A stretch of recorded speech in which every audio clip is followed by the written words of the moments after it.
நம்ம ஃபிளெமிங் நேற்று மேட்ச் முடிச்ச கையோடு ப்ரெஸ் பீப்புளை சந்திச்சார். அப்போ என்னென்ன சொன்னார் தெரியுமா? T20 கிரிக்கெட் இருக்குல்ல, இது எந்த டைம் வேணாலும் மாறும்பா. ஒரு டீம் மொக்கையா தெரியும், பட்டுன்னு சூப்பராக வந்துடும் அந்த டீம். இதை நீங்கள் T20 வேர்ல்ட் கப்லேயே பார்த்துருப்பீங்க அப்படின்னு சொல்லிட்டு டீமுக்கு உதாரணம் சொல்ல வரல. அவர் சஞ்சுக்காக சொல்கிறாப்புல இந்த லீடு எடுக்கிறாரு. சஞ்சு சாம்சன் அந்த T20 வேர்ல்ட் கப்பில் எப்படி வந்தான்னு உங்களுக்கு தெரியும்.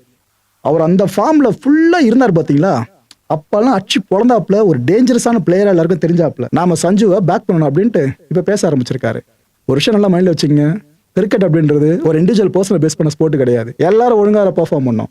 அதை விட்டு ஒருத்தர் சார்ந்து மட்டுமே ஒரு சில விஷயங்களை அடுக்கி அடுக்கி பேசி இவங்களால தான் ஜெயிச்சோம், இவங்களால மட்டும்தான் தோத்தோன்ற விஷயம் இருக்குல்ல, அது ஒரு நபரை தாண்டி வேற யாருக்கும் பொருந்தாது.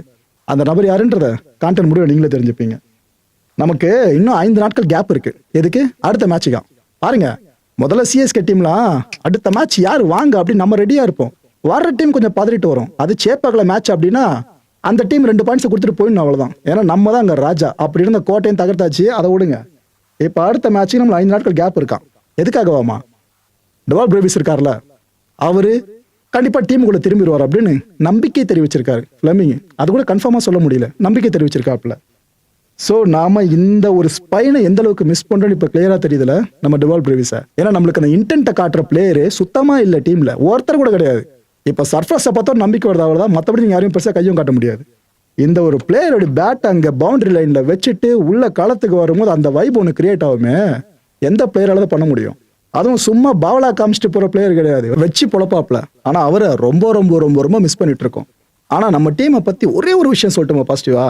மிடில் ஆர்டர் ஓகே, அப்படிதான் தோணுது. இப்ப ஆரம்ப ஸ்டேஜ்ல இருக்கும் மிடில் ஆர்டர் ஓகே. ஆனா ஓப்பனிங் இருக்குல்ல, படு கேவலம். ஒரு காலத்துல ஓப்பனிங்னா சிஎஸ்கே தான். ஆனா கடந்த சில சீசன்ஸா பாத்தீங்களா, ஓப்பனிங்னா ஒர்ஸ்ட் சிஎஸ்கேன்ற மாதிரி ஆயிடுச்சு. இப்ப நம்ம டீம்ல ஓப்பனர்ஸ் யார் இருக்கா? ஒரு பக்கம் சஞ்சு, இன்னொரு பக்கம் ருத்து. இந்த 2 பேர்ல ஒருத்தர் ஒன்றோனா வந்தா கூட நம்ம நம்பிக்கை இருக்கும். சரி, இந்த ஓப்பனர்ஸ்ல ஒருத்தர் காலியாட்டா கூட அடுத்து நம்மளுக்கு பெரிய எக்ஸ்பீரியன்ஸ் பிளேயர் இருக்காருப்பா அப்படின்ற 2 பேரும் பெரிய எக்ஸ்பீரியன்ஸ் பிளேயர். ஆனா என்ன நடக்குது? 2 பேரும் தடவி தடவி தடவி பயந்து பயந்து ஆடுறதுல நமக்கு அந்த இன்டென்ட்டை வச்சு விட்டுறாங்க. அதை விக்கெட்டையும் சீக்கிரமா விட்டுறாங்க. அதான் பிரச்சனை. ஏதோ அதிசயமா ருத்து மட்டும் இதுக்கு முன்னாடி கொஞ்சம் கடைசி வரைக்கும் நின்னா மாதிரி போச்சு. அதுவும் பெருசா நம்மளுக்கு கை கொடுக்காத மேட்சா அமைஞ்சிருச்சு. இப்ப சஞ்சோட ஃபார்மும் அவ்வளவு கேள்விக்குறியா இருக்கா? ஸோ நம்மள எதிர்பார்க்கறது இந்த ஓப்பனர்ஸ்க்கு அடுத்தபடியா வர்றவங்க பெருசா இன்எக்ஸ்பீரியன்ஸ்ல தான் இருக்காங்க. அந்த ஸ்லாட்டை ஃபில் பண்ண 2 பேர்ல ஒருத்தரை பின்னாடி அனுப்புங்களேன்.